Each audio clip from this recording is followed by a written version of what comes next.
Hi, this is David Haslett, and I'd like to show you how to throw a small bowl on the potter's wheel. So there are a number of great videos out there, and each has their own advantage to following. But I find when in my classes I tend to accentuate certain things that other people don't, and so I thought I'd have a go as well, making a video on how to do it. So first of all, I've got this stoneware clay hit into basically a ball.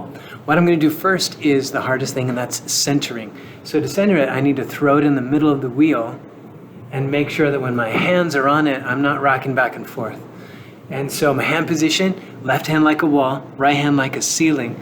I'm going to be throwing it down, close to the center is fine. And then I'm going to be overlapping my hands and just leaning into it. And when I throw a lot, it's my stomach muscles, not my arms, that get sore. So you're not trying to force it into place, you're just leaning into it. I will also say it's tough, but keep this in mind. People will often do this to relax once they get used to it. And students of mine, even before final, will sometimes say, hey, can I just come in and throw for a bit just to get rid of anxiety? So if you keep that in mind and you know it's tough at the start, that makes it a lot easier later on. So here we go. Clay. Wheels going slowly. Throwing it near in the center. When it's spinning, that helps it stick a little. I've got water. I've got a small sponge. And I've got a rib. We remember it's rib because it's got a form and it's hard. Not like a kidney, that'll be soft. It's another form we can use. So as it's going around, I douse a lot of water on here. A lot of water on my hand so it slides and takes that form. Left hand like a wall, right hand like a ceiling. Lean into it. I also usually just take a deep breath and breathe out when I lean into it here. So, and as I lean into it like that, you'll see the side starts to become a bit straight. And just by leaning into it and holding that position, I'm starting to get it centered. Now, if it doesn't center right away, here's something you can do. You can have your hands like an A-frame roof and you lean onto it, make it like a low mound, and then bring it up with your left hand like a column. And do that a few times, and sometimes people find out that it's actually centered. So I'll show you what that looks like.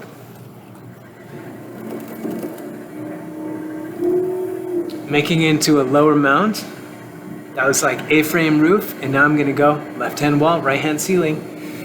Deep breath. And then let go. I've got this rounded cylinder. That's just the form we want to do. Again, lower mound, and now left hand. Straight up. Now sometimes I'm doing it as a right-hander would, so it's going counterclockwise. 1 year before class began, I was doing some Taekwondo, and I missed my board a little bit with a knife hand strike and knocked my wrist right over here, and so I couldn't use my right hand, which was really disconcerting because I'm a ceramics teacher. How can I show students how to throw on the wheel without the use of my right hand for a bit? What I found was left hand is really, really important at the start, even for a right-hander. As this is going around, I've got my left hand on the side. I can actually do some centering just with putting my thumb over in a certain way, and it's really doable. So if you know how important the left hand is at the start, even when you're right-handed, leaning into it, it makes a huge difference. I can also tell you that this is really adaptable. There are lots of ways of doing it. So next, once I've got it centered, and I can check it this way, I can put my hand on the side, my wrist on the basin, and just balance it, and if it skips across, it's not centered. This will work. Put the heel palms together, drop a thumb, and that helps me find right where the middle is. Next, I put a little bit of water in it. This is so your nails don't stick as much to the sides. I don't have long nails, but it's just good practice just to make sure that there's some water in there. I can open it a little bit more with my thumb, but at this point, my left hand and my right hand need to make a switch. Notice it's like they're together. They should always be touching unless you're making huge pieces. They work together. They each have a different role. So my left hand's on the side. My right hand, I'm going to open it up with middle finger or two fingers. And I'm going to drop my right thumb over my left side. Just trying to go for the thickness, understand the thickness of the wall between my right hand and my left. And I press into it. I want to leave the thickness of my last finger for a width. And now as I'm pulling up, I'm going to pull up a shallow ripple of clay, if that makes sense. Shallow ripple of clay. I'm going to pinch a little bit toward the blade of my left hand and pull it up that way. There actually is a strong connection with martial arts and the potter's wheel. I've got the action, my right hand, the opposite reaction with my left. One hand is doing some motion, the other hand is causing some support. Kind of like a punch. For all of you who've done some martial arts, punch, one strike going out. I'm going to pull back my other arm here just to make that main punch all the stronger. Here, we both work together, doing each of their forms as this goes around. So I'm pulling up a shallow ripple of clay. Take your time. Usually where people go wrong with this, they pinch it a little bit too much and it falls off. Or they go too thin, too fast, and it starts to do a little ripple warp. But this is how you do it. Now from here, I could take the sponge and I can open it up in the inside. I'm taking the sponge and I'm moving to my left hand. Right hand to do the action, left hand to support.